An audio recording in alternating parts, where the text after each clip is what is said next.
Muy buenos días. Ya son las 9 en punto de la mañana de este viernes 11 de octubre del año 2024. Y en este momento a las 9 en punto, usted está escuchando, sintonizando en conexión por Éxito 107.1 FM, la emisora del sur de Miami. Territorio Éxitos. Usted también nos puede escuchar en su teléfono celular si descarga la aplicación Actualidad Media Group. Esa aplicación usted la puede descargar de manera gratuita. Y si usted entra en www.exito107.com, además de escucharnos, nos puede ver. Carlos Arteaga nos saluda desde Nirgua, en el estado Yaracuy. Hugo Boscán está en Játiva, con una España acalorada por el escándalo de la Delcy Gate y las 40 maletas con 104 lingotes de oro que trajo en enero del 2020 en combinación con Aldana, empresario español corrupto, dice Hugo Boscán. De eso vamos a hablar ahora en el programa. Guillermo Useche, dice el amigo Useche: querido César, qué lástima que ya no hay prensa escrita. Era una costumbre relajante escucharte decir termina el azar del señor portero. Claro, porque eso era cuando yo entraba, el portero me entregaba el paquete de periódicos y según el orden en que los pusiera, yo los leía. Y decía eso, el azar del señor portero. Más de uno pensó que era Eleazar, el señor portero.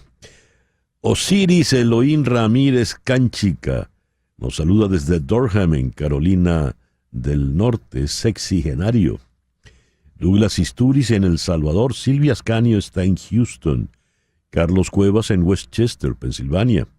Xavier Miguez nos saluda afectuosamente desde Barcelona, también en España. José Agudelo en Cajaseca, estado Zulia. Magali Hernández está en Dublín. Ani y Mimona Amram, comenzando el Yom Kippur, Día del Perdón, hoy a las 5:40 de la tarde, hasta mañana a las 6:15 de la tarde, oración y ayuno para el pueblo hebreo. Saeda Bon está en Kissimmee. Doña María Alicia Sifonte, siempre tan consecuente, en Caracas. Guillermo Lozada en Johns Creek, Georgia. Patricia Martínez en Bogotá. Carlos Dilmar Rumar y la tía Margarita desde Bogotá. Miber Quesada en la isla de Margarita. Juan Bautista González dice algo bueno. Buenos días desde una Caracas que necesita una incubadora porque el niño Jesús viene 7 mesino. Gloria Herrera en Bogotá. El amigo Juan Acuña está en casa. No está rodando, está aquí en Florida. Qué bueno. Rosmary Martínez en South Miami. Luis Aparicio en Minneapolis. Nuestra querida Chere Ramos Graterol en Caracas. Wilvida Rauseo en Memphis. Orlando Vera viene manejando por la Turnpike. Vaya con cuidado. Carlos Acosta. Los Mets andan como María Corina, imparables. En fin. Gracias a todos por reportar la sintonía de En Conexión. En Conexión es una producción de Flor Alicia Anzola para Éxito 107.1 FM en Miami. Buenos días, Flor Alicia. Buenos días, César Miguel, y feliz viernes.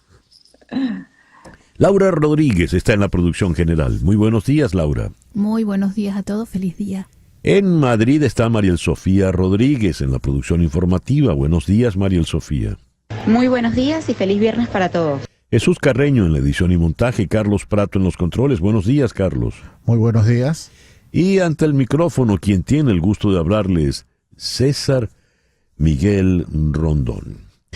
Hoy, 11 de octubre, es el día de Santa María Soledad Torres Acosta, día de San Felipe, San Santino, San Gumaro y San Pedro de Letuy. Y también es el día de San Juan 23, el llamado Papa Bueno.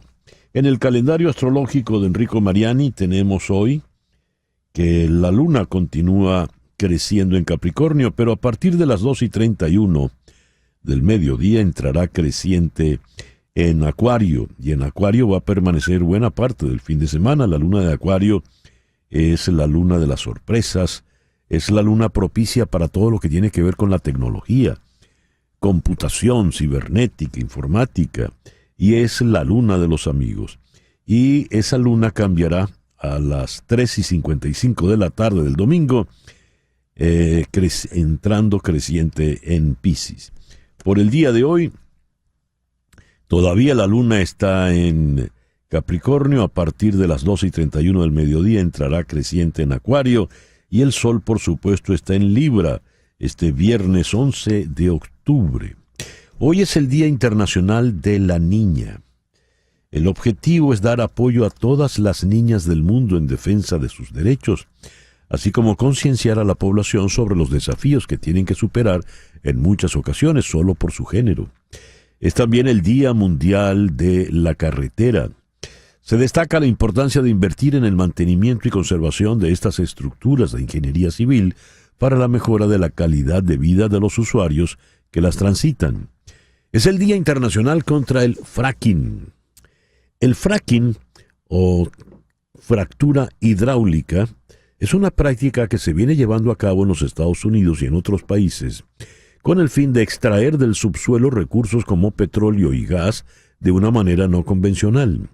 Esta técnica se realiza inyectando agua con arena y algunos productos químicos. Para ello es necesario ejercer una gran cantidad de presión y de esta forma extraer dichos recursos, lo cual provoca fracturas y daños de gran magnitud en distintas capas de los suelos. Es el Día de la Solidaridad con los presos políticos de Sudáfrica. Este día se impuso en la Asamblea General de Naciones Unidas en 1976, cuando Sudáfrica estaba todavía bajo el apartheid. Es el Día Internacional del Dulce de Leche. Y es el día para salir del closet. La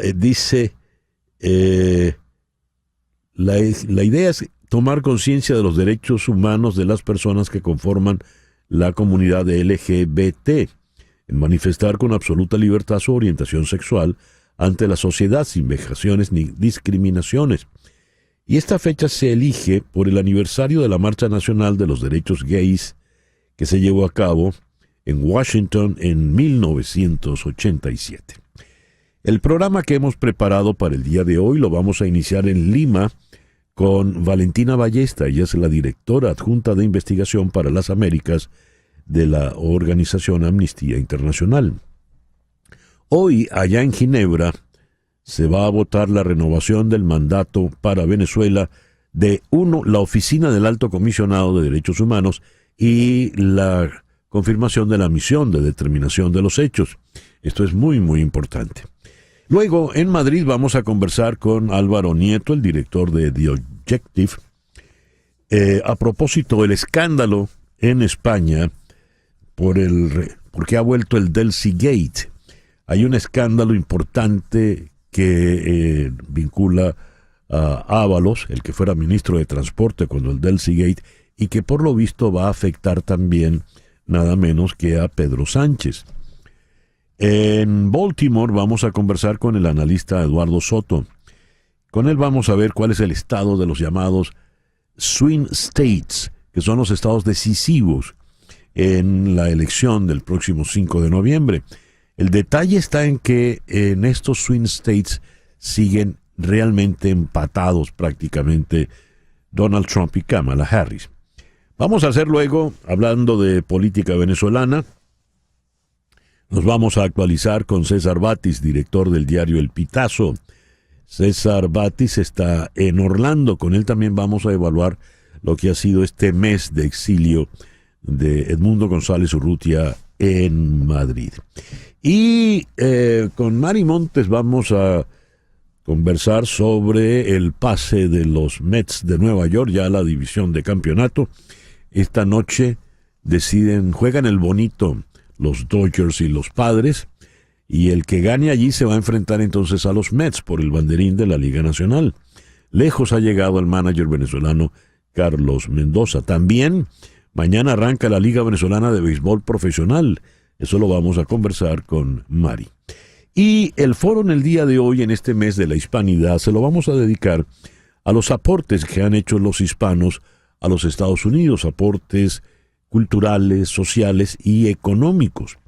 Lo vamos a tocar con Daniel Pedreira, profesor de Ciencias Políticas en la Universidad Internacional de Florida, aquí en Miami, y con Elizabeth Vaquera, profesora de Sociología y Políticas Públicas en la Universidad George Washington, allá en D.C.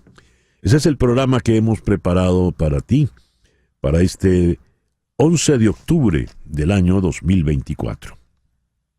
El 11 de octubre de 1846, toda la isla de Cuba es azotada por la tormenta de San Francisco de Borja. Este fue el único huracán de categoría 5 que ha tocado La Habana, y es uno de los pocos huracanes de esa categoría que han azotado a la isla. Ocurrió solo 2 años después del fortísimo huracán de 1844, contradiciendo así las estadísticas de aparición de huracanes. Solo fue comparable con los huracanes que después vinieron en el siglo XX, en 1926 y en 1944. El 11 de octubre de 1884 nació la señora Eleanor Roosevelt, diplomática estadounidense, primera dama de los Estados Unidos, era la esposa de Franklin Delano Roosevelt, es la que ayuda a la creación de la Comisión de Derechos Humanos de Naciones Unidas. Fue una activista muy importante en materia de derechos humanos. Falleció en 1962 a los 78 años. El 11 de octubre de 1899 se crea la Liga Americana en las Grandes Ligas. Por eso se le llama el circuito joven. Todavía, más de un siglo después, se le sigue diciendo el circuito joven. En comparación, claro está, con la Liga Nacional. El 11 de octubre de 1945 comienza la Guerra Civil China entre el gobierno del Kuomintang que lideraba Chiang Kai-shek, quien terminará refugiado en Taiwán, y el Partido Comunista que lideraba Mao Zedong. El 11 de octubre de 1961, en Cuba, se lleva a cabo la noche que ellos llamaron de las 3P. Fue la primera redada moralista del gobierno castrista. Esta redada en 1961 fue contra las 3P, que eran prostitutas, proxenetas y pájaros, que era como le decían en Cuba a los homosexuales hombres. El 11 de octubre de 1962 se inicia el Concilio Vaticano II, 21º Concilio Ecuménico. Lo convocó el Papa Juan XXIII y por eso hoy es el día de San Juan XXIII. El 11 de octubre de 1980, el médico e inmunólogo venezolano Baruch Benacerraf ganó el Premio Nobel de Medicina. Lo ganó junto a Jean Dosset y George D. Sennel. Esto por sus descubrimientos acerca de las estructuras de la superficie celular determinadas genéticamente que regulan las reacciones inmunológicas. El 11 de octubre de 1990, el mexicano Octavio Paz gana el Premio Nobel de Literatura. Y el 11 de octubre del año 2022 falleció a los 96 años Angela Lansbury, una gran actriz de cine, teatro y televisión. Fue famosa como Jessica Fletcher en la serie Murder, She Wrote y fue la voz de la señora Potts en la grabación en inglés de La Bella y la Bestia de los estudios de Disney. El 11 de octubre de 1830, Frédéric Chopin interpreta como solista su concierto para piano número 1. El 11 de octubre del año 1919, nació el gran Art Blakey, gran baterista, dirigía The Jazz Messengers. Y ese fue uno de sus temas emblemáticos, Morning. Falleció en 1990 a los 71 años. Y el 11 de octubre de 1946 nació Darrell Hall, del dúo Hall & Oates. 78 años está cumpliendo hoy ese caballero. El editorial con César Miguel Rondón. El 20 de enero del año 2020, Delcy Rodríguez aterrizó en un vuelo privado, como suele viajar ella, en el aeropuerto de Barajas. Se armó un escándalo porque ella tenía y tiene prohibición de entrada en el espacio Schengen, es decir, prohibición de entrar en Europa. El entonces ministro de Transporte del gobierno de Pedro Sánchez, José Luis Ábalos, fue a verse con ella en el aeropuerto. Cuando se destapa el escándalo, él dice que fue al aeropuerto de Barajas a apagar, entre comillas, un incendio. Pero ahora, por otro escándalo de corrupción que vincula a Ábalos con el gobierno de Sánchez, se ha descubierto la verdad del famoso Delcy-Gate. 4 días antes de la llegada de Delcy Rodríguez, José Luis Ábalos le dice a Pedro Sánchez, leo textualmente: para acabar de molestarte, la vicepresidenta de Venezuela viene en privado el lunes y quiere verme discretamente, y quiere verme como continuación del encuentro que tuve con el ministro de Comunicación, que es su hermano. La gestión que acordamos en favor de las empresas españolas ha permitido que Duro Felguera haya cobrado una importante deuda. A lo cual Sánchez le respondió: bien. Esto, según ha revelado una unidad de inteligencia de la Guardia Civil Española. Es decir, Ábalos no fue a apagar ningún incendio, él se iba a ver. Estaba acordada la cita, entre comillas, discreta con Delcy Rodríguez. Y Sánchez lo sabía y le dio en la buena pro. Delcy Rodríguez iba a bajarse del avión, iba a estar en Madrid, se iba a reunir en un restaurante en privado con el ministro de Sanidad. Y el detalle, iba cargada de oro. Iba con una fuerte cantidad de oro en unas maletas. Ese escándalo ahora es cuando ha estallado allá en España.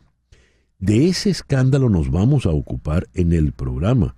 Claro que sí, porque, como bien dice Álvaro Nieto, el director de The Objective allá en Madrid, este escándalo podría llevar a la salida del gobierno de Pedro Sánchez. ¿Será así?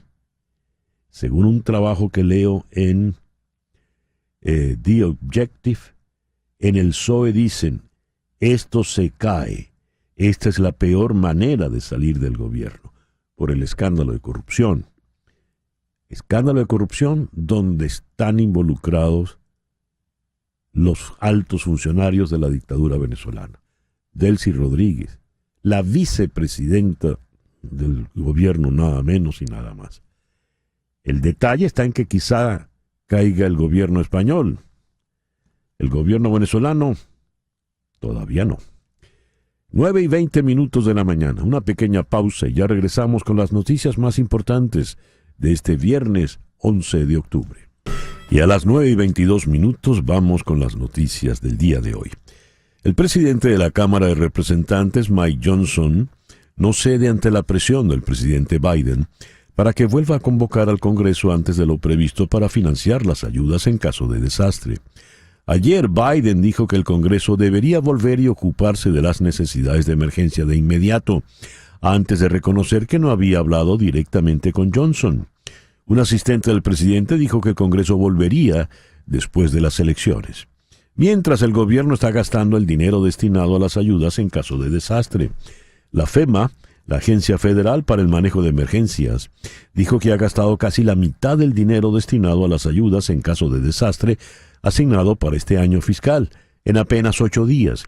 El huracán Milton dejó al menos 12 personas muertas y millones sin electricidad, además de provocar miles de cancelaciones de vuelos. En un lapso de 24 horas, Donald Trump dio su apoyo a la eliminación de la doble tributación para los estadounidenses que viven en el extranjero, y en el Detroit Economic Club presentó una idea para que los intereses de los préstamos para automóviles sean deducibles de impuestos. Es la última de una serie de ideas de Trump para recortar impuestos, junto con promesas de eliminar impuestos sobre los beneficios de la seguridad social, el pago de horas extras y las propinas. La campaña de Trump no proporcionó más detalles sobre las nuevas ideas. Trump visitó ayer el estado de Michigan, indeciso electoralmente, Allí habló en el Club Económico y comparó la ciudad con una nación en desarrollo. Trump celebrará hoy un mitin en Aurora, Colorado, un suburbio de Denver. Aurora ya es conocida por los seguidores de las narrativas de Trump. Desde hace semanas ha estado amplificando una afirmación de que las pandillas venezolanas se han apoderado de Aurora, la tercera ciudad más grande de Colorado, y esto como parte de su denuncia de las políticas de inmigración de la administración Biden-Harris. El alcalde de Aurora, el republicano Mike Hoffman, ha dicho que esto, lo de los venezolanos, no es cierto. La vicepresidenta Kamala Harris expuso sus argumentos ante los votantes latinos, un grupo demográfico clave ante el cual los demócratas están perdiendo terreno levemente. La señora Harris respondió a una docena de preguntas de votantes latinos de todo el país durante el foro Noticias Univisión presenta Latinos Preguntan. Kamala Harris responde. Los temas abarcaron desde cómo mejorará el sistema de atención médica, la respuesta de la administración Biden a los recientes huracanes, hasta si es justo que ahora sea la candidata demócrata después de que el presidente Biden dimitiera. Incluso se le pidió que dejara la política a un lado y nombrara 3 virtudes sobre su oponente, Donald Trump. Harris no pudo nombrar ninguna. Con relación a los desastres, dijo que ha habido mucha desinformación sobre lo que la administración ha estado haciendo para ayudar a las comunidades que han sido devastadas por las tormentas. Señaló que la administración está trabajando con los gobiernos locales y estatales en Georgia, Carolina del Norte y Florida, con republicanos y demócratas. En otro tema, la atención médica, Harris promocionó los esfuerzos de la administración Biden para reducir los costos de la insulina para las personas mayores y cómo todavía hay más para reducir los costos para las personas con altos niveles de diabetes, entre ellos los latinos. Los 2 temas principales, economía e inmigración. Se le preguntó a Harris sobre el alto costo de la vida. ¿Qué haría para ayudar a los padres? Harris, quien llamó a esa la generación sándwich, promocionó su reciente plan de Medicare para brindar atención domiciliaria a las personas mayores. También describió sus propuestas para abordar la especulación de precios por parte de las corporaciones, la ampliación del crédito fiscal por hijos y la propuesta de asistencia para el pago inicial de $25,000 para quienes compran una vivienda por primera vez. Sobre el tema migratorio, Harris dijo que aprobaría un proyecto de ley bipartidista de seguridad fronteriza y que aumentaría el número de agentes fronterizos. También abogó por una reforma migratoria integral y por encontrar un camino hacia la ciudadanía para las personas indocumentadas que fueron traídas a Estados Unidos cuando eran niños, los llamados Dreamers. El expresidente Barack Obama viajó a Pittsburgh para instar a los votantes de allí a elegir a Kamala Harris en noviembre. Su mensaje fue para los votantes negros varones, quienes dijo podrían no estar todavía de acuerdo con Harris. Citando informes que estoy recibiendo de campañas y comunidades, señaló un entusiasmo decreciente por Harris, en comparación con el apoyo que recibió cuando se postuló para la presidencia él en el año 2008. Están inventando todo tipo de razones y excusas. Tengo un problema con eso. Parte de esto me hace pensar que, simplemente no están sintiéndose a gusto con la idea de tener a una mujer como presidenta. Y están inventando otras alternativas y otras razones para eso, dijo Obama. Las mujeres en nuestras vidas nos han estado apoyando todo este tiempo. Cuando nos metemos en problemas y el sistema no funciona para nosotros, son ellas las que salen a marchar y a protestar. También utilizó el historial de Donald Trump para ampliar su llamado a todos los hombres para que apoyen a Kamala Harris. Edmundo González Urrutia viajó a Portugal y allí sostuvo una reunión con las autoridades de ese país. González Urrutia explicó en Instagram que como parte de su agenda productiva se reunió con el primer ministro de Portugal, Luis Filipe Montenegro, y también con el ministro de Negocios Extranjeros, Paulo Rangel. La Secretaría General de la Organización de Estados Americanos condenó la detención y tortura contra adolescentes en Venezuela después de las elecciones presidenciales del 28 de julio. En un comunicado, el secretario general de la OEA, Luis Almagro, señaló, cito, «La Secretaría General repudia en los más fuertes términos las atrocidades cometidas por el régimen de Venezuela contra niños, niñas y adolescentes, detenidos ilegalmente y sometidos a inimaginables vejaciones y torturas, contraviniendo con ellos todas las convenciones internacionales sobre derechos humanos y rebajando sus límites de humanidad y decencia a los peores niveles de barbarie. Cita textual. La Asamblea Nacional de Venezuela designó una comisión de diputados para elegir a un nuevo fiscal general, a un nuevo contralor general y a un nuevo defensor del pueblo. Durante el pleno, la diputada Carolina García explicó que el poder ciudadano, que incluye la Fiscalía, la Contraloría y la Defensoría, fue incluido en la Constitución del 99 como una rama del poder público, rompiendo la estructura clásica de la división de poderes. El dólar paralelo en Venezuela mantiene su subida desde hace más de una semana. Ayer la cotización de la divisa estadounidense comenzó en 47,30, 0,66% más del cierre que tenía el día anterior. La brecha con la tasa oficial del Banco Central está casi sobre los 10 bolívares. El instituto emisor fijó la cotización en 37,52 por cada dólar. Según Asdrúbal Oliveros de Ecoanalítica, esto respondió la semana pasada a un comentario en X que culpaba del diferencial entre las dos tasas a quienes tienen más dinero. Ficticio no es, dijo Oliveros, refleja distorsiones. La tasa oficial en el nivel que está no tiene sentido. Se imponen los desequilibrios, no la viveza criolla. En cualquier parte donde esto pase, la gente haría exactamente lo mismo. Cita textual. Vladimir Putin declaró hoy viernes que las relaciones internacionales han entrado en una época de cambios fundamentales y la formación de un nuevo orden mundial que refleje toda la diversidad del planeta es un proceso natural e irreversible. Cito. Rusia aboga por el debate internacional más amplio posible sobre los parámetros de interacción en el mundo multipolar emergente y está abierta a discutir cuestiones relativas a la construcción de un nuevo orden mundial. Eso lo dijo textualmente en un foro internacional en Ashgabat, la capital de Turkmenistán.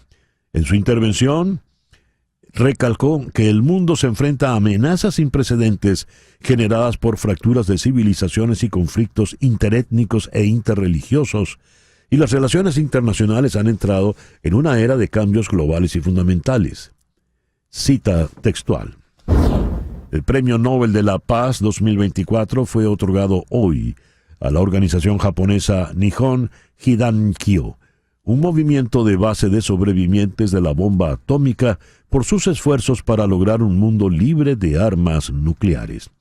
Nihon Hidankyo ha representado durante décadas a cientos de miles de sobrevivientes de los bombardeos atómicos estadounidenses de Hiroshima y Nagasaki en 1945. Y en este momento se está dando la votación en el Consejo de Derechos Humanos de Naciones Unidas, allá en Ginebra. Flor Alicia tiene información al respecto. Dinos, Flor Alicia, por favor. Sí, bueno, César, como sabemos, se está dando la votación, se está pues dando la conversación sobre la votación que se va a realizar hoy para la renovación de la misión de verificación de los hechos en Venezuela y también para que se pueda volver a instalar la oficina de determinación de verificación de los hechos. En este momento estamos escuchando palabras del embajador de Paraguay, que es uno de los copatrocinadores. Ha sido sorpresiva la conducta del embajador de Cuba, que ha aludido a gastos millonarios de la Oficina de Determinación de los Hechos y de la misión de más de $5 millones para presentar una nueva enmienda sobre la que pretende que también se vote antes de la votación a favor de la oficina y de la misión de la ACNUR. Argentina también habló en nombre de los copromotores, dijeron que no aceptaban la enmienda que había propuesto Cuba y dijo que Argentina va a invitar a votar no por esa enmienda y piden en todo caso a favorecer la propuesta de la oficina, la renovación de la oficina y también de la misión de verificación de los hechos. Bélgica, en nombre de la Unión Europea, ha hecho lo propio, también lamentando la presentación de la enmienda oral que presentó Cuba. Estados Unidos también ha tenido esa posición. En este momento Paraguay está hablando, no sé si en el estudio podemos colocar alguno de los audios. Los tenemos, no sé. Voy a ponérselo yo a ustedes. Un momento. Por eso llamamos a aprobar la resolución en su texto. Está hablando Paraguay. Y a rechazar las enmiendas solicitadas. Gracias, presidente. ¿Y cuáles son estas enmiendas que solicitaba Cuba? Básicamente Cuba lo que dice es que quieren sacar de toda esta resolución la Oficina de Determinación de los Hechos, que consideran que ha sido un gasto muy alto de $5 millones y que para la operación del año 25 o 26 supondría $6 millones, y eso frente a la crisis de liquidez que tiene la ONU, pues supondría un problema. Adicionalmente también dicen, como si fueran pues representantes de Venezuela, que Venezuela nunca estaría a favor de una resolución como esta. Básicamente, en este momento está hablando el representante de Venezuela. Voy a colocarlo para que lo escuchen. Selectivos, politizados y de doble estándar. Los países occidentales insisten en convertir este Consejo en un instrumento de coerción y chantaje, en un tribunal de inquisición contra los pueblos y los gobiernos del sur global. De esta manera lo están conduciendo al Consejo a correr la misma suerte que la extinta Comisión de Derechos Humanos. Señor presidente. Ese es el emisario de Nicolás Maduro, y se entiende que en conchupancia con Cuba quieran eliminar esa misión de determinación de los hechos. Pero ¿por qué es importante que esa misión continúe? Muchas gracias, Flor Alicia. Vamos en este momento a Lima. Allí está Valentina Ballesta, quien es la directora adjunta de investigación para las Américas de Amnistía Internacional. Valentina, muy buenos días. Muchísimas gracias. Hola, buenos días, César Miguel, y a toda tu audiencia. Has escuchado ya el reporte que nos daban de cómo va la votación en Ginebra. ¿Cómo hemos de interpretar esa discusión y qué va a terminar ocurriendo allí, según tu experiencia? Pues mira, lo que creemos es que pues probablemente cómo es el proceso dentro del Consejo, es que se presenta, se negocia una resolución, tienen días haciendo negociaciones formales e informales, y precisamente estos comentarios o estas solicitudes de modificaciones y de enmiendas a la resolución ya se habían presentado y ya sabíamos que era muy probable que se expresaran, ¿no?, directamente en el debate frente a la audiencia. Lo que creemos sobre estas iniciativas, que se conocen dentro del mundo diplomático como enmiendas hostiles, porque significan que reabren la discusión o que no pueden ser una adaptación simplemente del lenguaje, sino que realmente cambian el sentido y la naturaleza incluso de la resolución, pues probablemente lo que ocurra es que queden a un lado, porque hay un gran apetito por la aprobación de la resolución como está. Se han hecho algunas modificaciones para incluir a más miembros y copatrocinadores incluso, así que realmente no creemos que sean sino realmente pues expresiones o intenciones de expresiones políticas que retrasen y obstaculicen quizás el debate, pero que realmente a la hora de votación no tendrán grandes efectos. Esperamos que sea así.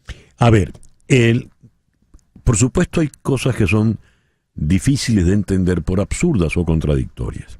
Que Cuba y Venezuela formen parte de la Comisión de Derechos Humanos, pues ya no deja de ser un contrasentido, ¿verdad? Y se ve que han actuado realmente en conchupancia, como si fueran una y la misma persona. Pero, ¿por qué a ellos les molesta que exista esta oficina, Valentina? Bueno, la misión de determinación de los hechos, César Miguel, y todo lo contrario, incluso a la exposición que Cuba acaba de hacer, que refería a tu colega, ha sido contundente y sin precedentes en la construcción de la rendición de cuentas y de la rendición de cuentas ante la justicia que esperamos haya en Venezuela en el futuro cercano.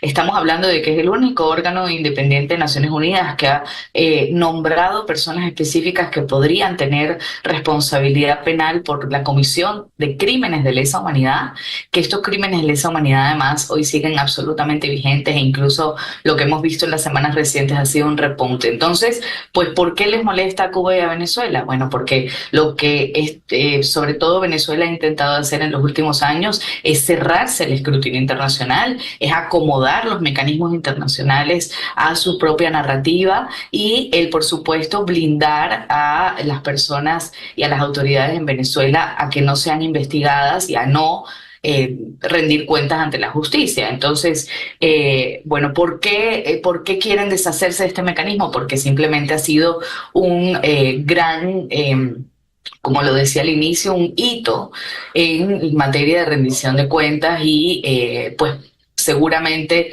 les incomoda, y su presencia en los próximos 2 años significaría que, contrario a lo que pareciera Venezuela intentar hacer en las últimas semanas, de cerrarse completamente a cualquier escrutinio internacional, pues esto le impondría un mecanismo constante, serio, imparcial, muy acucioso en sus investigaciones y por supuesto que les expone a nivel internacional, le expone al gobierno a nivel internacional.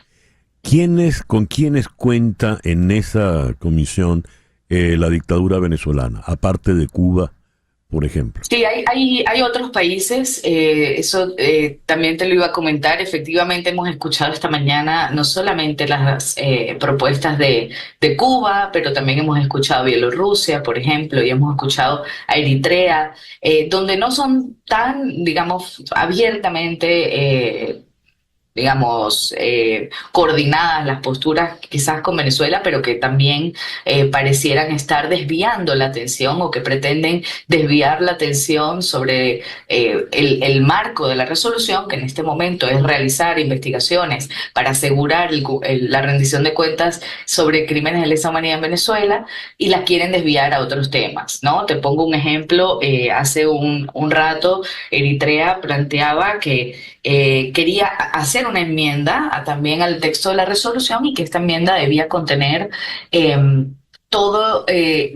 un mandato de investigación sobre violaciones de derechos humanos cometidas por los países receptores de personas migrantes, incluida xenofobia, ¿no? Eso efectivamente es un gran tema que nos preocupa desde Amnistía Internacional en la región, lo hemos denunciado en múltiples ocasiones, pero incluirla en este momento en un mandato que es específicamente sobre crímenes de lesa humanidad en el país, en Venezuela, y que básicamente es uno de los factores de expulsión de millones de personas que han salido a buscar protección internacional en el continente, pues nos parece realmente una desviación y un intento de distracción, ¿no? Que probablemente pongan aprietos a la discusión realmente. ¿Y con qué países cuenta la causa de la democracia venezolana? Bueno, los derechos humanos en Venezuela han sido bandera de la Unión Europea, por supuesto. También tenemos el Core Group, que llaman, que es efectivamente quienes presentan la resolución. En este momento hemos visto muy activamente Argentina, Paraguay, Chile, Costa Rica, realmente muchos países de la región que están apoyando y que han construido la resolución, y que también, bueno, estamos hablando de más de 50 países patrocinadores de la resolución en este momento, ¿no? Muy bien. Valentina, muchísimas gracias por atendernos en la mañana de hoy. No, les agradezco, y a la orden cuando necesiten. Muchas gracias. Valentina Ballesta es la directora adjunta de investigación para las Américas de Amnistía Internacional. Nos habló desde la ciudad de Lima. Son las 9:43, una pequeña pausa, y al regreso vamos a Madrid para ocuparnos del escándalo de corrupción con el gobierno de Pedro Sánchez, donde está muy metida, por lo visto, la señora Delcy Rodríguez. Esto es En Conexión por Éxito 107.1 FM en Miami. Vamos ahora a Madrid. Allí está Álvaro Nieto, quien es el director de The Objective. Álvaro, muy buenos días, muy buenas tardes allá al otro lado del océano. ¿Qué tal? Buenos días. Encantado. Álvaro, he leído en la edición de hoy de The Objective un trabajo sobre el escándalo de corrupción donde ustedes han llevado adelante pues una campaña muy interesante. Para el PSOE está en estado de shock porque esta es la peor manera de salir del gobierno. Esto se cae, lamentan fuentes socialistas. Tan grave es el escándalo de corrupción que podría suponer la caída del gobierno de Pedro Sánchez, Álvaro. Bueno, yo creo que en un país normal, en una democracia occidental al uso, efectivamente el escándalo de corrupción que tenemos entre manos provocaría automáticamente la dimisión y la caída del gobierno. Estamos hablando de un escándalo que afecta no solo al presidente del gobierno, Pedro Sánchez, sino a varios de sus ministros o de personas que han sido ministros de su gobierno y ahora ocupan incluso puestos más relevantes. Estamos hablando de la actual o la que ha sido nombrada vicepresidenta de la Comisión Europea, Teresa Rivera, de la actual presidenta del Banco Europeo de Inversiones, Nadia Calviño. Estamos hablando de la presidenta del Congreso de los Diputados en España, que se llama Francina Armengol, y de los ministros del Interior, Fernando Grande Marlaska, el ministro de Política Territorial, Ángel Víctor Torres, el que fue ministro de Sanidad, Salvador Illa, y que hoy es presidente de Cataluña, y la que fuera ministra de Industria, que se llama Reyes Maroto. En fin, la dimensión que tiene ahora mismo el escándalo es descomunal. Yo no recuerdo en la democracia española un escándalo que afecte a tantas figuras relevantes de un partido político. Ahora, este escándalo, vía José Luis Ábalos, el caso Coldo, tiene que ver con la señora Delcy Rodríguez y aquel famoso Delcy Gate. ¿De qué manera deriva este escándalo de hoy en aquel otro escándalo, Álvaro? Bueno, vamos a ver. En realidad, todo se inicia con el gobierno de Sánchez. Cuando Sánchez llega al gobierno, nombra ministro de Transportes a su número 2 en el Partido Socialista, que era José Luis Ábalos. El Ministerio de Transportes en España tradicionalmente siempre ha sido el ministerio que ha manejado un mayor presupuesto y lo que empiezan a hacer, sobre todo a partir del año 19, es, empieza a operar una especie de trama organizada dentro del Ministerio de Transportes. Una trama que tenía, lógicamente, como cabecilla al ministro Ábalos y a uno de sus asesores, que se llama Koldo García, y a su vez tenían varios peones fuera del ministerio, en concreto uno que ahora mismo está en prisión, que se llama Víctor de Aldama. Y lo que hacían era robar, por así decirlo, gracias a determinadas decisiones políticas que tomaba el gobierno. Entonces, uno de los asuntos con los que se robaba era, durante la pandemia, la adjudicación de contratos sanitarios, es decir, se adjudicó a dedo la compra de material sanitario a una empresa que no tenía ninguna experiencia en ese tipo de actividades. Se le adjudicaron 3 contratos y de ahí ellos se llevaron una parte. Otro mecanismo que encontraron para llevarse dinero, la concesión de licencias para operar hidrocarburos en España, y ahí también pues, se ha descubierto estos últimos días que había empresarios que pagaban dinero. En concreto, nosotros hemos publicado en el periódico que hay 2 empresarios que nos han confesado además abiertamente ante las cámaras que llegaron a pagar 600.000 euros y en concreto que por 2 ocasiones fueron a la sede del Partido Socialista con bolsas en las que había 45.000 euros en efectivo. Y la tercera, digamos, pata de todo este asunto, o la cuarta, porque hay 4, la tercera sería el rescate de una aerolínea que se llamaba Air Europa. Ahí aprovecharon también el rescate de esta aerolínea en la pandemia para llevarse sus comisiones correspondientes. Y la cuarta pata es la de Delcy Rodríguez. ¿Qué pasaba con Delcy Rodríguez? Bueno, uno de los que trabajaban en la trama, que está en prisión, en realidad fue contratado por Air Europa para recuperar una deuda que tenía esta aerolínea en Venezuela. Hay que recordar que en Venezuela las grandes aerolíneas siempre tenían un dinero ahí atrapado que el chavismo no les dejaba llevar a sus países, repatriar a sus países. Entonces esta empresa contrató a un intermediario, que es Víctor de Aldama, para que hiciera gestiones y recuperara el dinero. Y entonces lo que hizo este hombre es asociarse con Ábalos y con toda la gente que tenía que ver con el ministerio, y también sospecho que con Zapatero, aunque en realidad este extremo todavía no se ha confirmado, para intentar conseguir de vuelta el dinero a España que tenía el chavismo atrapado en Venezuela. Eso se supone que es lo que llegó en 40 maletas en el vuelo de Delcy Rodríguez, pero no tenemos demostrado que en esas maletas viniera dinero. De hecho, en el escándalo que descubrimos ayer, se empieza a hablar de que este hombre habría comprado lingotes de oro en Venezuela, o sea que también cabe la posibilidad de que vinieran las maletas lingotes de oro, pero en cualquier caso lo que estaba es intentando, esta gente lo que estaba es intentando recuperar la deuda de Air Europa a cambio, por supuesto, de comisiones pagadas supuestamente por Air Europa por hacer ese servicio. Entonces, en realidad era una trama organizada para cobrar de diferentes favores que conseguían del gobierno. En este caso, se preparó muy bien la visita de Delcy Rodríguez. Hasta ahora, el gobierno nos había dicho siempre que la visita de Delcy Rodríguez fue improvisada, es decir, ellos se enteraron cuando llegó. Eso es falso, porque hoy ya sabemos que la visita fue propiciada por Ábalos, que fue el que invitó a Delcy Rodríguez a venir a España, y Delcy tenía previsto durante 3 días estar en Madrid y verse con varios ministros del gobierno. ¿Y qué buscaba Delcy Rodríguez allí? ¿Qué tiene que ver ella como interés personal en toda esta trama corrupta, Álvaro?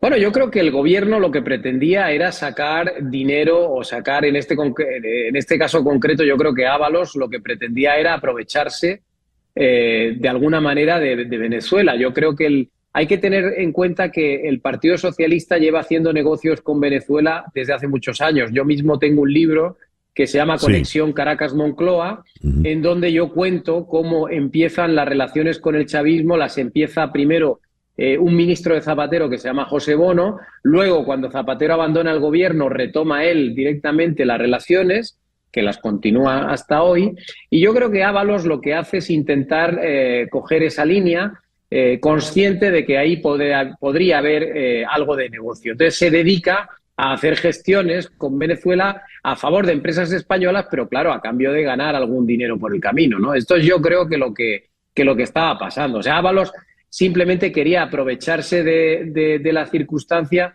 para, pues llevarse un dinerito de Globalia o incluso de otra empresa española que se llama Duro Felguera, que también ha aparecido de repente en la información que tenemos de la policía y de la Guardia Civil. Ya.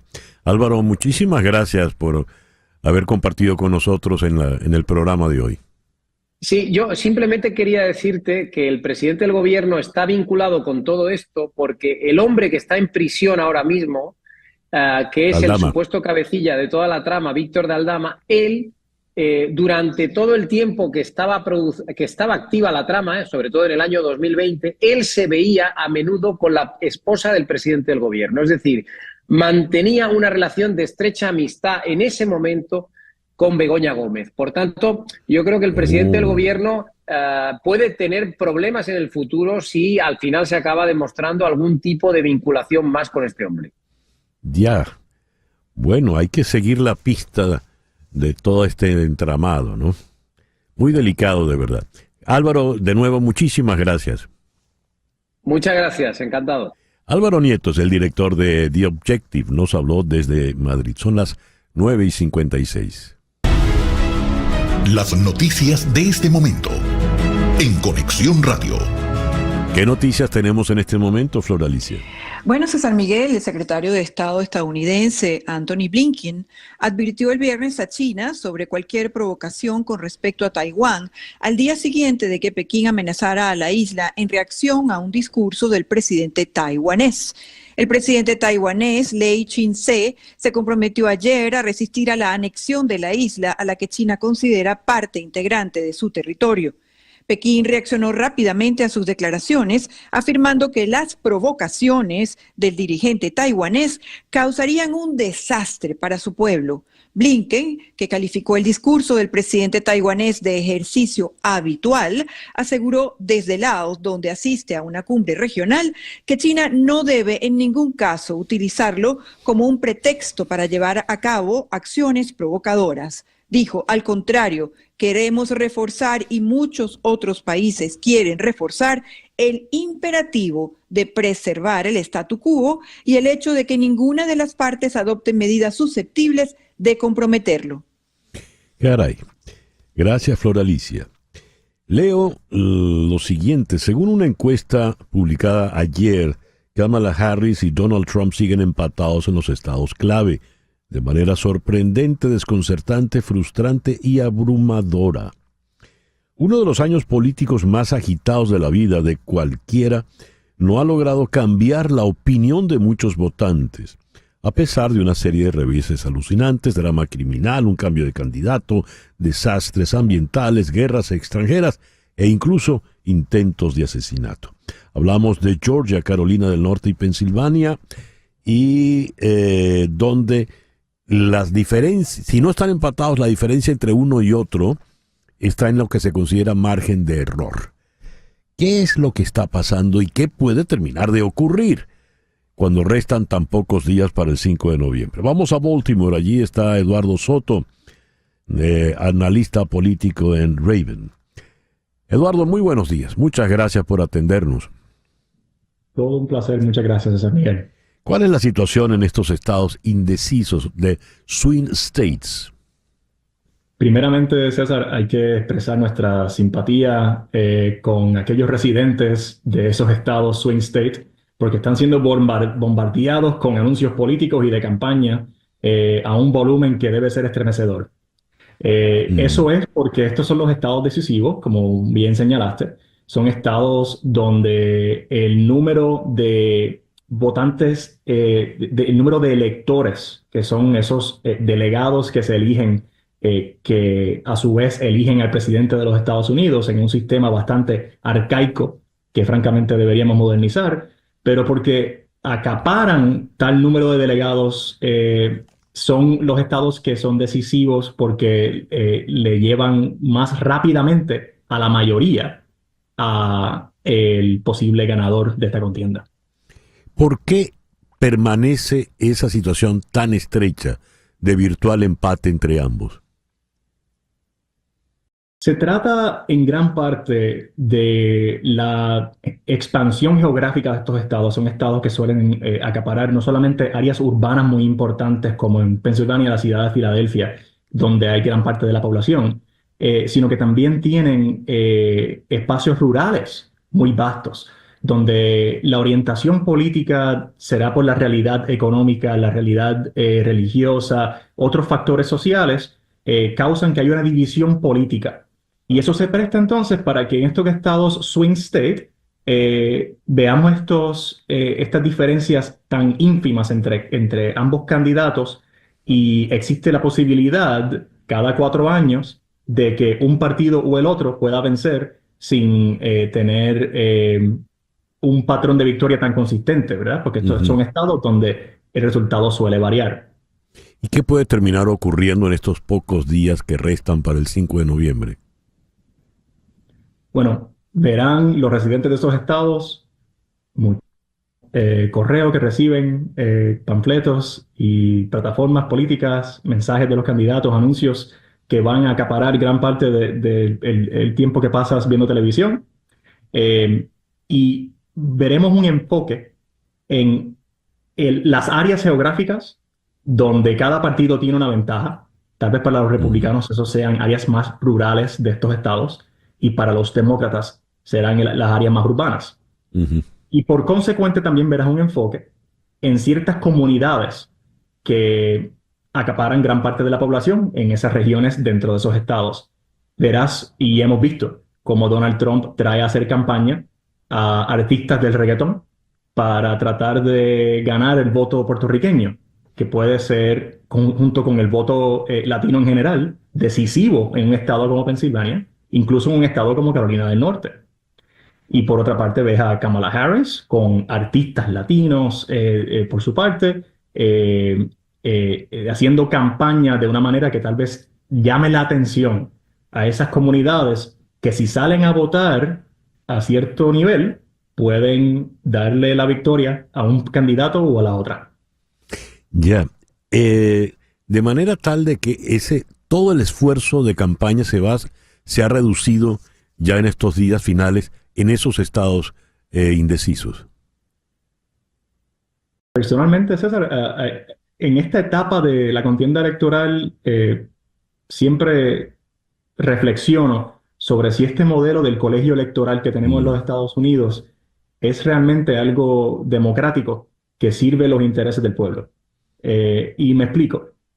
En un estado donde, como el estado en que vivo, en Maryland, apenas recibimos ese tipo de atención, y no me quejo, porque yo no quiero ver muchos anuncios políticos, pero apenas recibimos mucha atención porque somos estados que se han determinado son cómodamente republicanos o cómodamente demócratas, y los candidatos no suelen prestarle mucha atención a estados donde no hay la posibilidad de que un candidato pueda dar una sorpresa. Así que tenemos un enfoque casi singular en un número de 4 o 5 estados. Abrumamos a esos electores y no puede ser muy cómodo para esos residentes pasar estas últimas semanas. Lo importante es, César, que se registren para votar y que analicen y fundamenten basado en el bienestar de su familia y el futuro al cual aspiran. Ya. Eduardo, muchas gracias por estos minutos en la mañana de hoy. Gracias, César. Eduardo Soto es analista político, es principal en Raven y nos habló desde la ciudad de Baltimore, en Maryland. Hacemos una pequeña pausa y al regreso venimos con el foro de hoy. En este tiempo electoral, donde tanto se habla de inmigrantes y en especial de inmigrantes hispanos, latinos, vamos a hablar del aporte de esa inmigración hispana en los Estados Unidos, además porque estamos en el mes de la hispanidad. Esto es En Conexión por Éxito 107.1 FM en Miami. He leído esta mañana temprano al repasar las noticias del día que Donald Trump ha ido a Denver, Colorado, y allí ha de nuevo insistido en el discurso sobre los migrantes. Por ejemplo, en Aurora, allí en Colorado, habló de las pandillas venezolanas que se han apoderado de Aurora. El alcalde de Aurora, Mike Hoffman, quien es republicano, dijo que eso no era verdad, pero por lo visto el discurso contra los venezolanos en esta elección, en la elección pasada, en la campaña pasada, era contra los mexicanos, la construcción del muro y demás, le ha dado algo de rédito. Los migrantes están en el centro de la discusión política y empieza a crearse la matriz de la negatividad, de lo perjudicial que pueden ser los migrantes, desde que comen mascotas, perros y gatos en un pueblo de Ohio, hasta pues que pueden envenenar la sangre. Pero ¿cuál es la realidad de los migrantes? Ya que estamos en el mes de la hispanidad, ¿cuál es la realidad de la migración hispana en los Estados Unidos? ¿Qué aportes le ha dado realmente esa migración a la cultura, a la sociedad y a la economía estadounidense? Ese es nuestro foro en la mañana de hoy. Aquí en Miami contamos con el doctor Daniel Pedreira, profesor de Ciencias Políticas en FIU. Daniel, muy buenos días. Muchísimas gracias por estar con nosotros. Gracias. Y en Washington, de nuevo, llamamos a Elizabeth Vaquera, profesora de Sociología y Políticas Públicas en George Washington University. Elizabeth, muchísimas gracias por atendernos de nuevo. Buenos días, encantada de estar aquí. ¿Qué aportes le ha hecho la migración hispana a los Estados Unidos? Comenzamos con el doctor Pedreira. Bueno, los aportes han sido en todos los campos habidos y por haber, como cualquier migración, pero quizás en números más grandes, desde la política hasta las ciencias, la educación, las artes, la literatura. O sea, han sido tantas las contribuciones, no solo del último siglo, del siglo XX y XXI, sino yendo para atrás. Recordemos que partes de Estados Unidos fueron de España, o sea que tenemos una herencia hispana muy muy atada a nuestra herencia también inglesa, ¿no? O sea, recordemos que San Agustín es la ciudad más antigua de Estados Unidos. Luego recordemos también tenemos para la costa del Pacífico grandes partes de lo que son hoy y han sido por muchos años los Estados Unidos, fueron parte de México.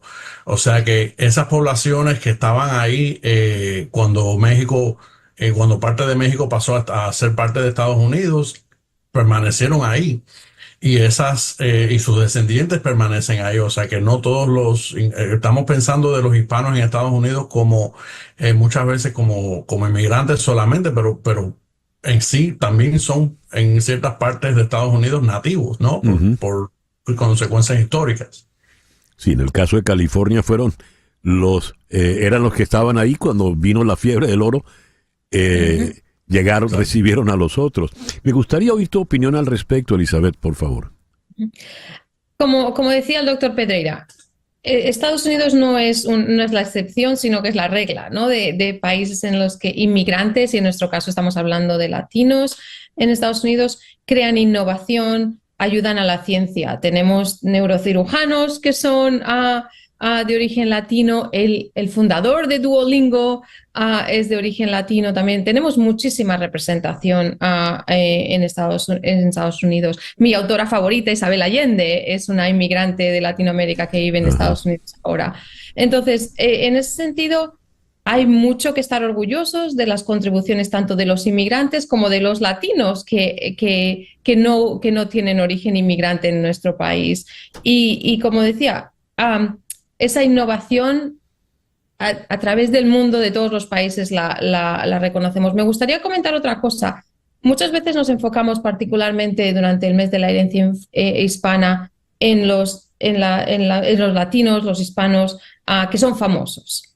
Me gustaría que tuviéramos también la conversación de todas las personas, los nombres, las personas anónimas que están contribuyendo a nuestra economía en Estados Unidos y que la economía de Estados Unidos depende del trabajo latino. Sabemos que las mujeres latinas son emprendedoras a una tasa mayor que la población no hispana y que el 50% de la agricultura en Estados Unidos está producida por latinos. Entonces hay muchísimo que se está contribuyendo con nombres que no son reconocidos o que no son personas famosas también. Con relación a eso que dices, el aporte al último año fiscal fue de 3.68 billones de dólares. En términos castizos estaríamos hablando de 3.680 millones de dólares. Si la porción hispana, los hispanos fuesen un país independiente, serían la quinta economía más grande del mundo. Cuando hablamos de un poderío de esta dimensión, ¿cómo es que en un país polarizado, entonces esa migración pasa a verse con un lente tan negativo? Le pregunto al doctor Pedreira. Bueno, creo que el problema es precisamente esa división y los que dividen en cualquier contexto siempre buscan un chivo expiatorio para los problemas del país.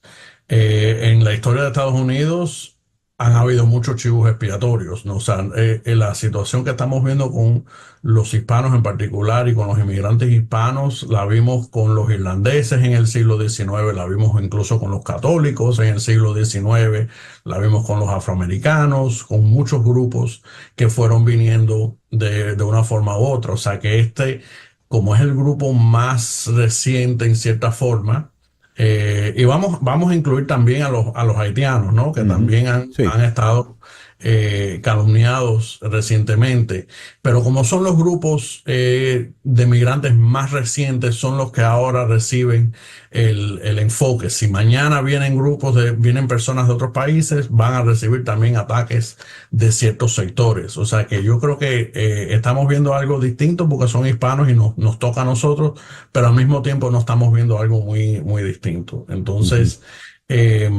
también obvian lo que dije anteriormente de que la tradición latina hispana en Estados Unidos ya va de varios siglos y está muy arraigada a la historia y la cultura de Estados Unidos, pero se enfocan en la situación actual para echarle en sí todas las culpas de la problemática estadounidense, que en sí no es de ellos, ¿no? O sea, hay diferentes factores de por medio. Ya que estamos en año electoral, en mes electoral prácticamente, porque estamos a semanas de la fecha decisoria, ¿ese voto hispano cómo se va a comportar, Elizabeth? Hoy ya hemos hablado de esto y siempre comento, no tengo una bola de cristal. No, pero tienes instrumentos para acercarte. Sí, los instrumentos que tengo. Sabemos que va a ser dividido, que va a ser heterogéneo. Eso es lo que sabemos, heterogéneo en zonas del país, California versus Florida, mujeres, hombres, educación. En el fondo, muy parecido a lo que estamos viendo con otros sectores de la población, ¿no? Están representando los intereses también, sí, cuánto están afectados por el tema inmigratorio o las poblaciones en las que viven, como el resto de la población estadounidense. Los que viven aquí, de origen latino, no están preocupados por la economía, están preocupados por sus pueblos, por sus ciudades. Entonces habrá ese reflejo estará. Como hemos hablado anteriormente, el tema del aborto es importante para ciertos sectores latinos y el tema económico es más importante para otros. Entonces, variación es lo que vamos a ver y sobre todo recordar, cuando hablamos no hay un voto latino, hay muchos votos latinos. Ya. Cuando Daniel hacía alusión, por ejemplo, al caso de California, el doctor Pedreira, allí estaban los hispanos antes de que viniesen los, digamos, blancos sajones, ¿verdad? Los angloparlantes. En California, puntualmente, se hizo una película hace ya unas cuantas décadas muy interesante que se llamaba Un día sin un mexicano, donde qué pasaría, por ejemplo, en California si los mexicanos no estuviesen allí. ¿Qué tan importante, hablando de la costa oeste, es la presencia hispana, Daniel? Bueno, es sumamente importante, no solo mirándolo del punto de vista del presente, de tener frontera con México, sino, de nuevo, la cultura mexicana arraigada en California, en los estados del suroeste, los mismos nombres, ¿no? Los Ángeles, San Francisco, sí, etcétera. O sea que es parte de la cultura y yo creo que muchas personas lo toman como por sentado de que bueno, son palabras que existen, pero uno no analizan el contexto, no analizan la raíz. O sea que no saben hasta qué punto está la cultura mexicana y la cultura española influenciando la esencia de la persona de California, ¿no? Aunque no sea de origen hispano. Pero bueno, en cuanto a población, hay un impacto también en la economía, todo lo que han contribuido durante no solo décadas, sino siglos, los descendientes de hispanos, de mexicanos, incluso los descendientes de generaciones más recientes de mexicanos que vinieron quizás en el siglo XX y ya van por la segunda, tercera, cuarta generación, que estos son generaciones que tienen tanto de la cultura americana como de la mexicana. Y eso se refleja en los campos que ellos desarrollan, o sea, en la educación, las ciencias, la cultura, como he dicho, ¿no? Se ve esa mezcla. Se habla de una cultura Tex-Mex, ¿no? En Texas ya hablando, pero bueno, se puede también hablar de una cultura México-californiana, ¿no? Una similitud que se ve en la comida, en la música, en diferentes aspectos, pero también en la economía, que es importante. El tiempo se nos ha venido encima, entonces le voy a dejar la palabra de cierre a la profesora Elizabeth Vaquera. Gracias por el tiempo esta mañana. Simplemente enfatizar que los latinos en Estados Unidos es el 20% de la población, pero el 25% de las personas empleadas en este país. 1 de cada 4 personas empleadas en Estados Unidos es de origen latino. El país depende de los latinos para que la economía siga fuerte. Y sobre todo, siendo un país que estamos envejeciendo, es súper importante que otras poblaciones, sobre todo la población latina que es más joven, vamos a seguir dependiendo de ellos para tanto productos básicos como para la ciencia, para la innovación y que para el país siga siendo tan puntero como lo es en este momento. Muchísimas gracias a la profesora Elizabeth Vaquera de la Universidad George Washington allá en D.C. Gracias, Elizabeth. Gracias. Y aquí en Miami al doctor Daniel Pedreira, profesor en FIU. Gracias, Daniel. Gracias. Bien, el reloj indica en este momento las 10:21 de la mañana. Hacemos una pequeña pausa y ya regresamos en conexión por Éxito 107.1 FM en Miami. Son las 10:23 de la mañana. Toma nota de este número, por favor, 305-468-0044. Repito, 305-468-0044. Ese es el teléfono de la doctora María Trina Burgos. María Trina Burgos es una abogada venezolana que tiene más de 25 años de experiencia en Estados Unidos trabajando en temas migratorios. Ella está licenciada para trabajar temas migratorios como abogada en los 50 estados de la Unión y en Puerto Rico. Donde estés, ella puede ocuparse de tu caso, sea en California, sea en Nueva York, sea en el estado de Washington, en Texas, en Florida, por supuesto. Y si estás en Caracas o en Venezuela, toma nota de este número, el 0212-771-3040. Si estás en Caracas, solo marca 771-3040. Esa llamada va a repicar aquí en Miami, sin costo adicional, en la oficina de María Trina Burgos, para asesorarte y trabajar tu caso. María Trina Burgos es tu abogada venezolana de inmigración. 305-468-0044. Repito, 305-468-0044. Estuvimos hablando con Álvaro Nieto, el director de The Objective, sobre el escándalo de corrupción en España que salpica a Delcy Rodríguez, y dados los vínculos muy estrechos entre el gobierno del PSOE y el gobierno de la dictadura venezolana, pues eso termina complicándose. Pero estamos en un momento donde Jorge Rodríguez ha pedido la ruptura de relaciones con España, es decir, con ese mismo gobierno. Y en esa solicitud, pues, se mezclan tantos elementos, incluido, por supuesto, el hecho de que asilado en España está el virtual presidente electo de Venezuela, Edmundo González Urrutia, quien fuera recibido por Pedro Sánchez. ¿Cómo se puede entender este entuerto tan complejo? En Orlando está César Batis, director del Pitazo. César, muy buenos días. Gracias por atendernos en esta mañana.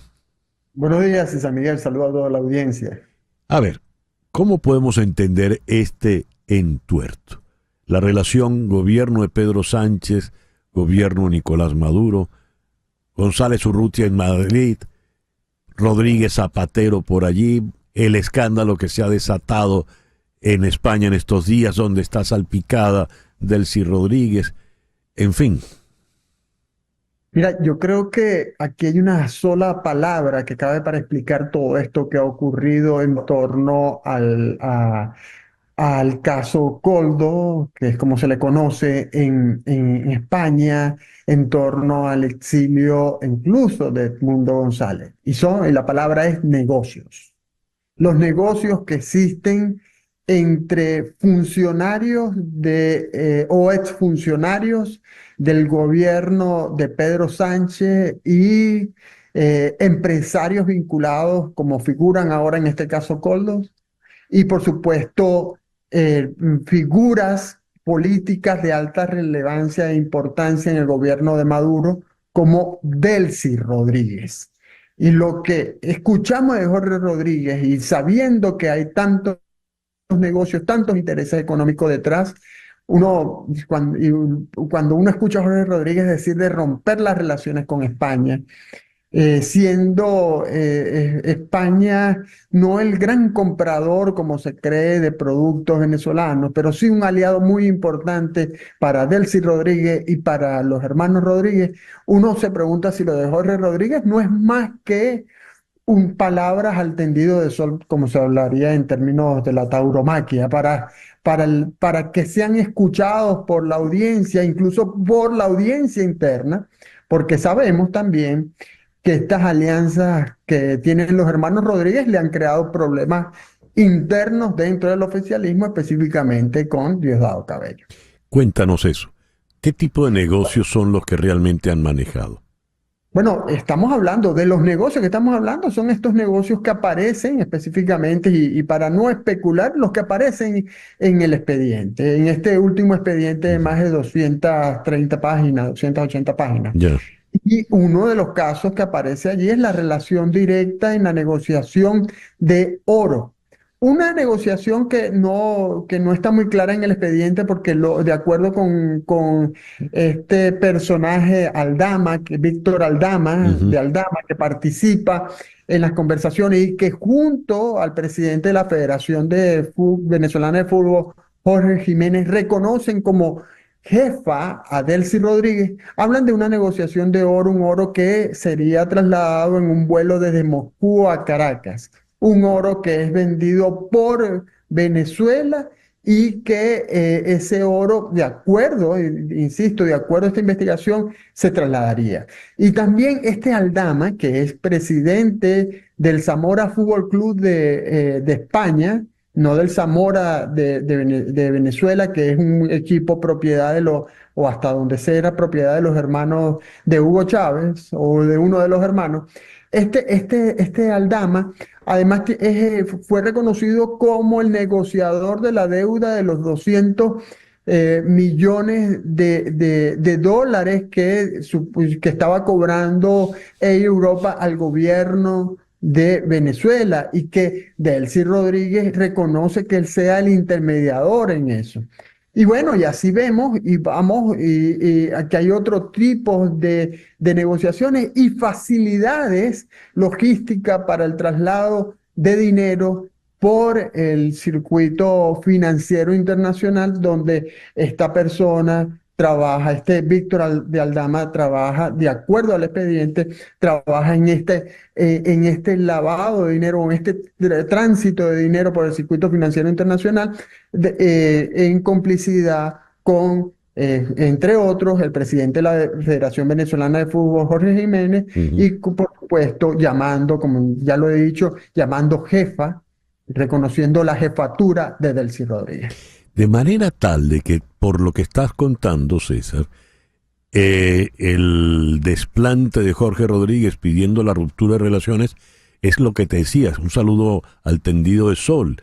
No se puede creer que dos hermanos tan unidos vayan a discrepar en una materia como esta, porque romper relaciones sería atentar contra los intereses de la señora Delcy, ¿no?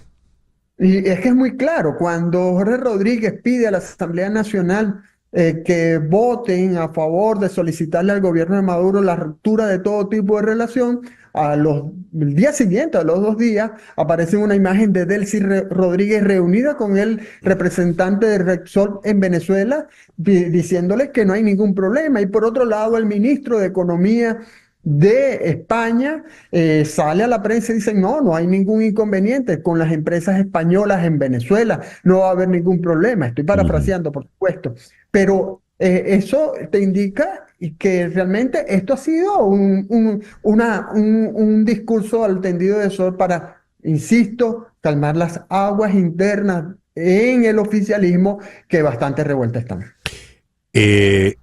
Vamos a detenernos allí un momento, César. ¿Qué tan revueltas están? ¿Insististe en una rivalidad eventual con Diosdado Cabello? esa rivalidad existe, por supuesto, ellos cuando están en crisis, cuando están en un momento de tensión, nunca van a mostrar la fisura, nunca van a demostrarse débiles ni separados, porque saben que de unos y otros depende la sobrevivencia. Y me remito para dar un ejemplo de esto a lo que ocurrió después de las primarias de octubre del año 2022. En aquella oportunidad, la Unión Europea no levantó las sanciones que habían solicitado los hermanos Rodríguez que le levantaran a funcionarios públicos venezolanos o a miembros del poder venezolano. Y la reacción, eso fue un conflicto que creó porque precisamente atendiendo la sugerencia de Jorge Rodríguez, en la primaria del octubre de 2022 no fue saboteada como era, de acuerdo a la información que tenemos, la idea que había presentado o el plan que había presentado el señor Diosdado Cabello en ese momento. Y eso ha originado una serie, se acumula una serie de problemas, porque si bien es cierto que hubo una alianza en algún momento, sobre todo para enfilar todas las fuerzas en contra de Tarek El Aissami, ese hecho de octubre del 2022 rompió esa alianza, creó problemas que se han arrastrado y que por eso también, César Miguel, tenemos que sumar a este análisis el hecho de que por un lado esté un partido como el Partido Socialista Unido de Venezuela dominado por Diosdado Cabello, y por otro lado una organización política que en la elección de 2018 presentó Delcy Rodríguez, que apoya a Delcy Rodríguez y que por supuesto trató en ese momento y trató ahora en el 2024 de restarle poder al PSUV, pero Diosdado Cabello sigue manteniendo ese poder en el PSUV. Y por eso insisto, ellos tienen que manejarse, los hermanos Rodríguez tienen que manejarse en este clima interno de mucha presión, de mucha tensión, manejarse de una forma para darle estas vocerías a la audiencia interna para tratar de frenar esos quiebres internos que, como nos los dijo el periodista Juan Diego Quesada, jefe de la corresponsalía del país de España para los países andinos, esos quiebres que los negociadores han observado que hay alrededor de Nicolás Maduro, y que por eso digo e insisto, hay estos problemas internos que no son vistos con claridad, pero que están allí presentes. César, en esta conversación hemos mencionado la presencia en Madrid de Edmundo González Urrutia. Ya tiene un mes González Urrutia en España y ha sido un mes muy activo. ¿Cómo podríamos, qué balance podríamos hacer de este exilio? Mira, yo creo que hay que dividir la presencia este mes de Edmundo González Urrutia en España en tres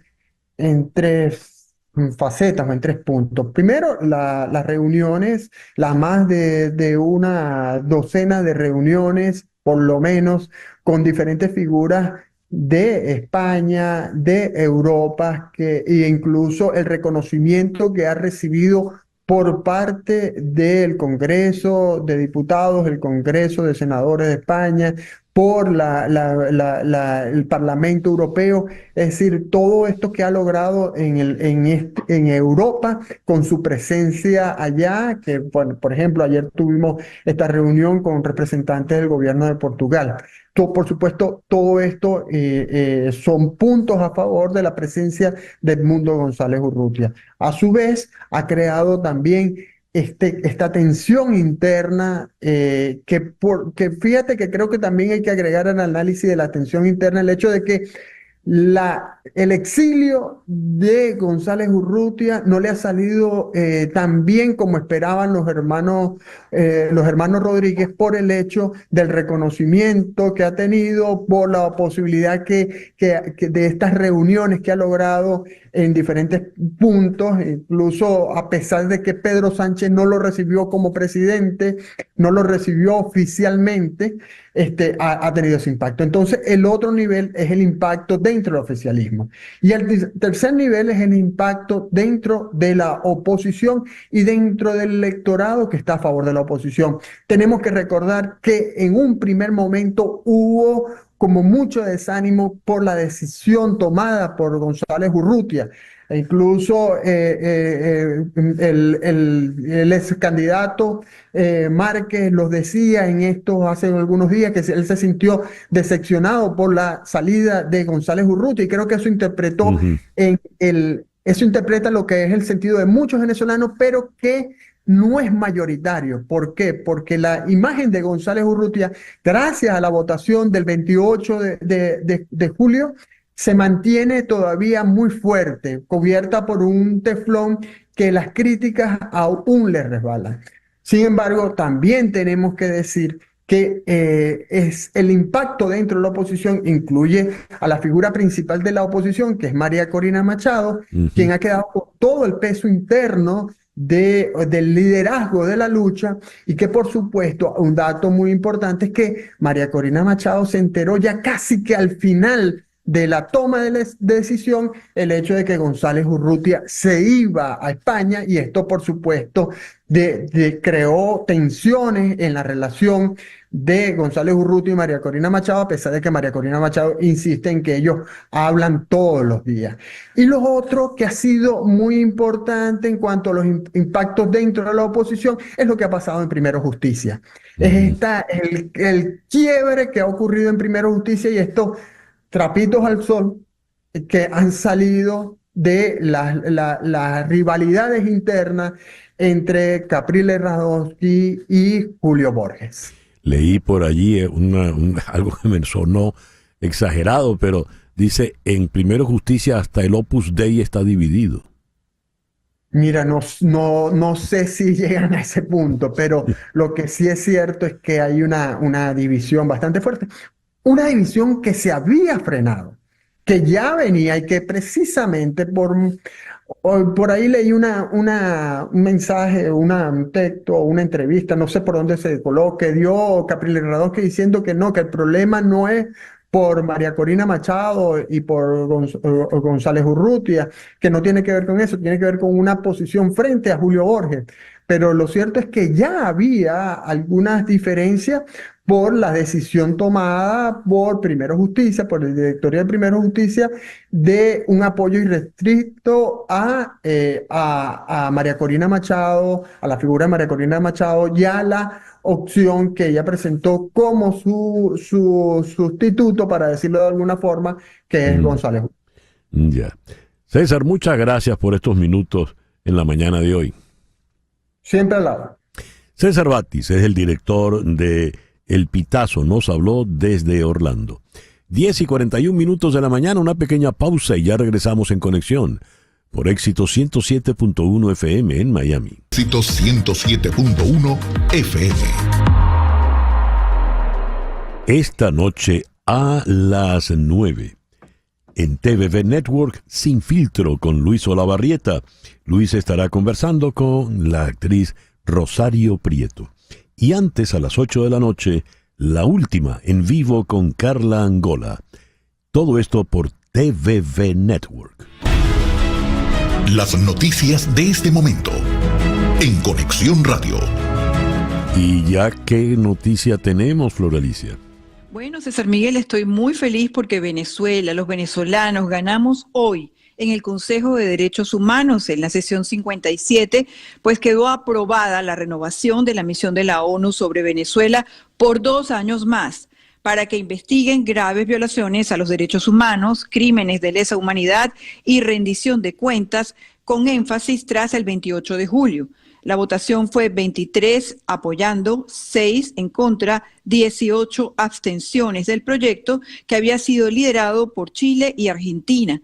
Ha contado con el copatrocinio de 50 países. El Consejo de Derechos Humanos de la ONU mantiene el mandato de la misión para que continúe investigando graves violaciones de los derechos humanos, como ejecuciones extrajudiciales, desapariciones forzadas, detenciones arbitrarias, tortura y otros tratos crueles, inhumanos o degradantes, incluyendo aquellos que implican violencia sexual y de género, cometidos desde el año 2014 con miras a combatir la impunidad y asegurar plena responsabilidad de los perpetradores y justicia para las víctimas.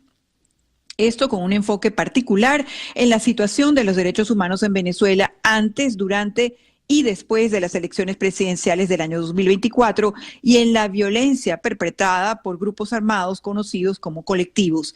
También se ha aprobado la renovación del mandato de la oficina del Alto Comisionado Volker Turk para que siga su monitoreo y apoyo técnico con el país. Ha sido un éxito a pesar de todas las maniobras que hicieron para retardar la votación, tanto Cuba como China como Eritrea, que por supuesto fueron 3 de los que votaron en contra de los 6 que lo hicieron. Fue sorpresiva la actitud de Brasil, César, porque comenzó agradeciendo que se hubiesen hecho algunos cambios a esa resolución que se estaba presentando, pero al final se mantuvo como se abstuvo de votar por considerar que le faltaba balance y equilibrio en la forma en que había sido presentada esa resolución. Pero para hoy y para los venezolanos esto es un éxito. Sí, sin lugar a dudas. Brasil se abstuvo y por lo que veo, entre los países latinoamericanos, Honduras también. Sí. Los otros 3 países que votaron en contra junto a Eritrea, China y Cuba fueron Argel, Vietnam y Sudán. Y Cuba, por supuesto, ¿no? Así es, sí. Argel, China, Cuba, Eritrea, Sudán y Vietnam. Magnífica noticia. Sí. Estamos felices. Sí, gracias, Flor Alicia.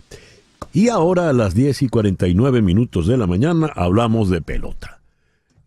Hacemos contacto nada menos que con la dama del béisbol, Mari Montes. Querida Mari, muy buenos días. Hola César, buenos días. Un día de béisbol aquí en Estados Unidos. Vamos a ver quién será el rival de los Mets de Nueva York esta noche en Los Ángeles, entre japoneses, entre abridores japoneses.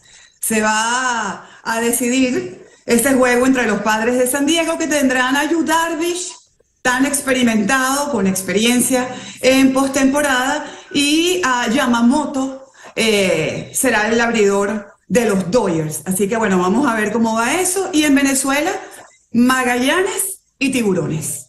Muy bien, ya vamos a hablar de Venezuela. Vamos a cerrar aquí un momento.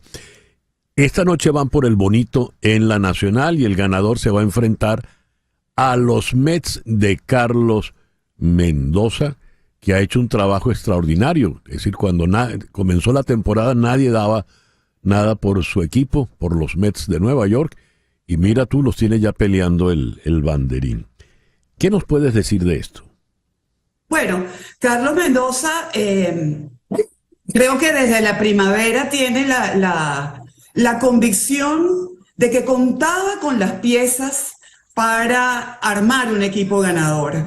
El año pasado, bueno, y este año también, es la nómina más costosa del béisbol de Grandes Ligas, pero ni siquiera con esas figuras pudieron hacer mucho en 2023.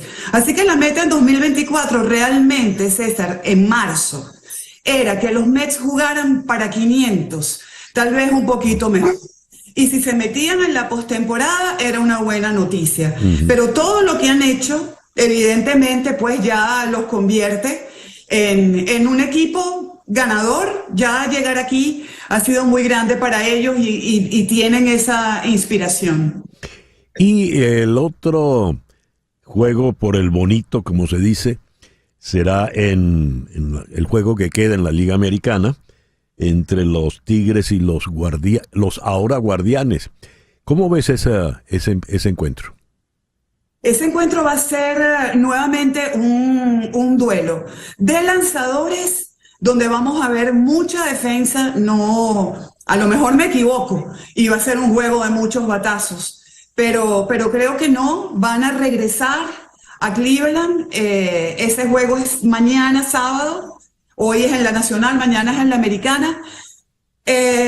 La inspiración de los Tigres siempre es algo de cuidado, pero yo creo que en el papel y con la localía, los Guardianes de Cleveland podrían ser los que enfrenten a los Yankees de Nueva York, que ayer lograron su pase a la serie de campeonato. Un juego, por cierto, polémico en un incidente entre dos venezolanos. ¿Qué pasó allí en esa segunda base, Mari? Sí, bueno, realmente el incidente es con Volpi. Michael García se barre en segunda y cuando ves el video, para tratar de romper, de que se le caiga la pelota a Volpi, baja el antebrazo. Volpi ve que viene por allí, levanta él su antebrazo y se lo pone en el cuello, y bueno, digamos que a ninguno de los dos le gustó lo que el otro hizo. Y Volpi, sabiendo que Michael García realmente no le hizo nada, no se hicieron nada, resuelven ese tema entre ellos dos. Ahí la polémica arranca, digamos, cuando Jazz Chisholm, que no tiene nada que ver en el asunto, se acerca a decirle unas palabras a Michael García, y es cuando se vacían las bancas. Pero el asunto entre los peloteros que, digamos, hicieron el contacto físico se resolvió con unas palmadas en el hombro que le dio Volpi a García. En todo caso, quedaron por fuera los Royals de Kansas City con Salvador Pérez. Sí, unos Royals increíbles. El año pasado perdieron más de 100 juegos y este año llegaron hasta aquí. Deben estar muy contentos. Muy bien, vamos entonces a Venezuela. Magallanes y Tiburones van a inaugurar la temporada. Sí, van a jugar en el Estadio Universitario de Caracas. Esto estaba previsto para mañana, César, la inauguración del béisbol en Venezuela, pero se adelantó la fecha un día y nada más van a jugar los campeones Tiburones de La Guaira contra Navegantes de Magallanes en el Estadio Universitario. Es el único juego que hay para hoy. Desconozco, traté de averiguar, pero no obtuve respuesta si ya llegó Eddie Pérez, el manager de los Navegantes del Magallanes, a encargarse de su cosa. Osvaldo Guillén sí está ya desde las prácticas al mando del equipo, y bueno, debe estar por tomar avión entre hoy y este fin de semana el manager de los Leones del Caracas, José Alguacil, porque para él terminó su trabajo con Kansas City ayer. ¿Y cómo ves este nuevo campeonato allá en Venezuela? Mira, creo que va a ser un campeonato muy interesante. Hay varios jugadores que estuvieron en las grandes ligas, los que van a descansar, por supuesto, pero hay muchos que van a estar reportándose temprano. Creo que es una gran noticia para los Leones del Caracas, obviamente, la adquisición de Salvador Pérez, que es un salón de la fama activo que estamos viendo jugar en las grandes ligas. Yo no tengo dudas de eso. Y bueno, va a jugar, lo digo, desde diciembre con los Leones del Caracas, complaciendo a su mamá, pidió ese cambio. Y ni cortos ni perezosos los Leones hicieron todo para que pudiera transferirse de las Águilas del Zulia al Caracas. Así que qué interesante poder ver en Venezuela a Salvador Pérez con el uniforme de Leones. ¿Y por qué dices que es un hecho que va al Salón de la Fama? Oye, César, bueno, primero porque creo que tiene un caso muy sólido, sus números, su trayectoria, sus premios, sus invitaciones al Salón de la Fama, su comportamiento, sus nominaciones al premio Roberto Clemente. Pero esta semana, particularmente cuando estuvieron los Royals en Nueva York, Salvador fue objeto de entrevistas del network de MLB y de comentarios de periodistas, de escritores tan importantes como por ejemplo Bob Costas. Y el trato ya que le están dando a Salvador Pérez es de Hall of Famer activo, como se habla de Scherzer o como se hablaba de Miguel Cabrera, de Albert Pujols, así se está hablando de Salvador. Bueno, ojalá sea cierto. Mari, muchas gracias por atendernos en la mañana de hoy. Muchas gracias a ti siempre por contactarme. A ti, Mari Montes, por La Goma La Dama del Béisbol, 10:56. Y con Madonna nos vamos por el día de hoy. En Conexión fue una producción de Floralicia Anzola para Éxito 107.1 FM, con Laura Rodríguez en la producción general, Mariel Sofía Rodríguez en la producción informativa, Jesús Carreño en la edición y montaje, Carlos Prato en los controles, y ante el micrófono, quien tuvo el gusto de hablarles, César Miguel Rondón.